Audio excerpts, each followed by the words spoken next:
मतारी के आशा शादी ब्याह भइल बेटा सयान में रामदास भैया परिवार बढ़ल अलग बिलग का समस्या खड़ी हो गई। सकल पंच बैठल हुआ, एक तरफ फौजी भाई बैठा है, एक तरफ खेत का किसान भाई बैठा है। सब कुछ बटा गए, बचा क्या है? घर द्वार खेती बाड़ी सब बटा गए। बचल का बड़ा छोट भाई बड़े भाई फौजी भाई से निवेदन करता मास्टर अब हाथे बजाना से ना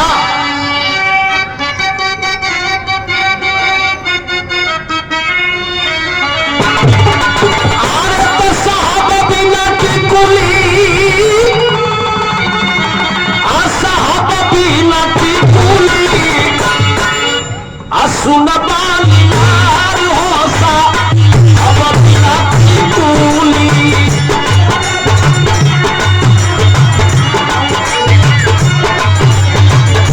सुन बालियार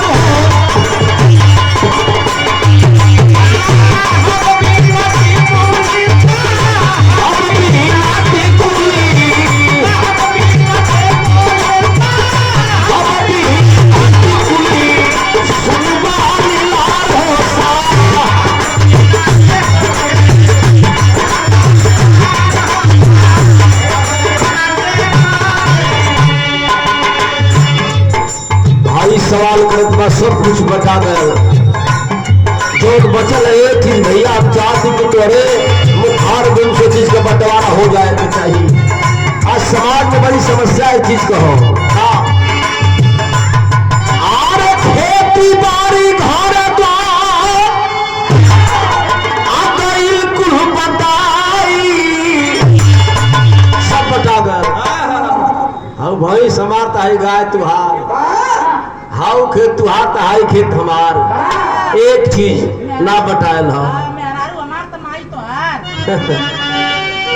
आरे खेती बाड़ी घर द्वार आगइल कुल बताई अब करा में बाबू नहीं है करा में आई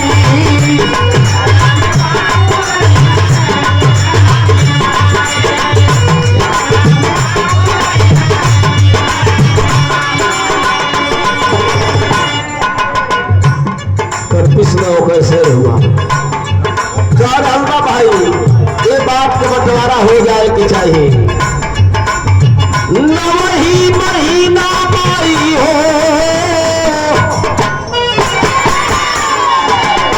नवही महीना बाई गर्भ में खोली भैया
भैया रतिया का पिशाब कैला पर जड़वा में माई सुखरता की ओर तोहके सुता के आज अरिया भिजल कर अपने सोच के समय बितौली। दूसरी बात कह रहा छोटे भाई फौजी भाई से सेवा सत्कार कैली सेवा सत्कार कैली भैला जवान हो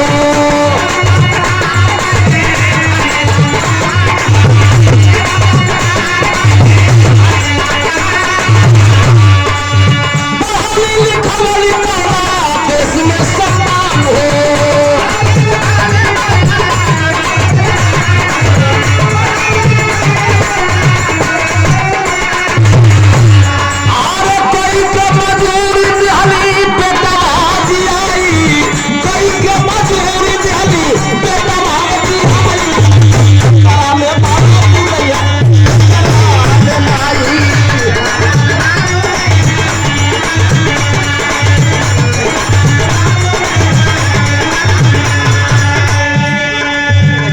भाई भैया मजूरी करके पढ़ौली लिखौली है ना, पेट पर भोजन की व्यवस्था कैली, अपने बिना खाए सूख के कह के खिया के सुतौली।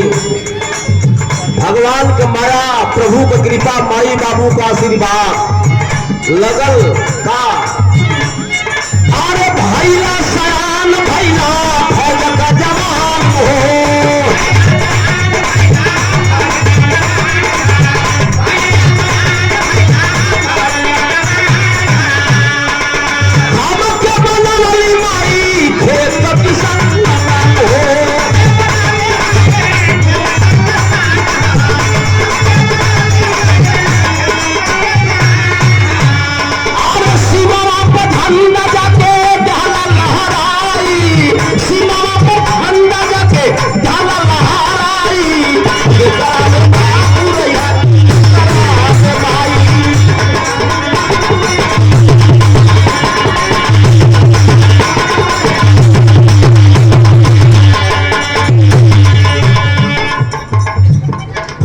रिटायर आप हैं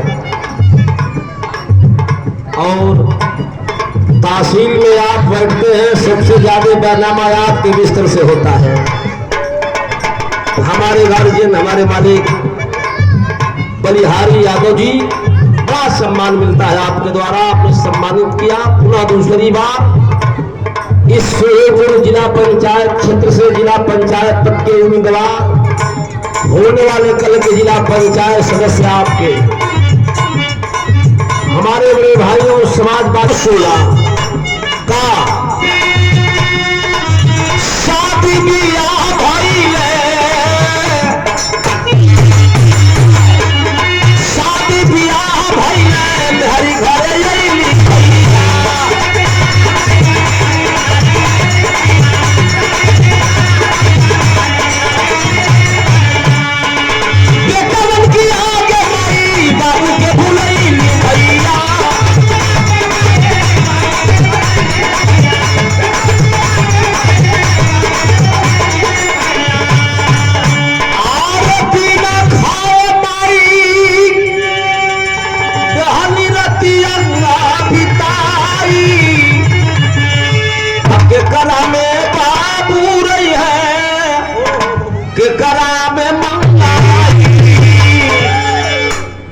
दे दें तब ब्रेक। आप हमारे भाई बेचू भैया हमारी पार्टी के बूथ प्रभारी है और हमारे नेता भी है, ये लिए आप सबसे निवेदन व विनती में, तमाम कलाकार साथी बैठे हैं, समय अभाव है, मैं तो आपका भाई हूँ, आपके बीच का हूँ।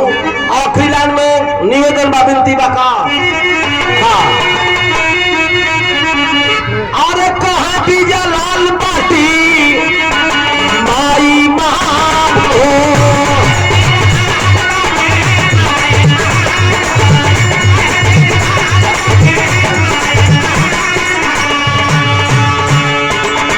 जवन माई ना बोलती हम ओके बस एक हफ्ता लेके दौड़ेला, दुर्गा माई, काली माई, डी बाबा, फलाना माई, धमाका माई, आ जवन माई बोलत है ओके 5 दिन भी तो जिंदगी में गोड़ ना धर सकेला।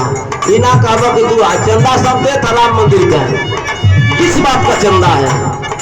कोरोना के नाम को रोक लेवे के, कोरोना आयल बीमारी ऐसे की देवी देवता का भी फाटक रमेश भैया बंद हो गए, ये कोरोना से देवी देवता डरा गए, हमारी आफत आए तो डरा गईला, तो कौने बात का तू देवता बा भैया?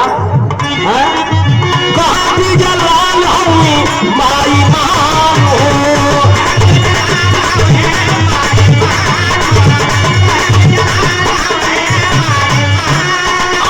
नहीं सब भैया कृष्ण लौरी नाम हो,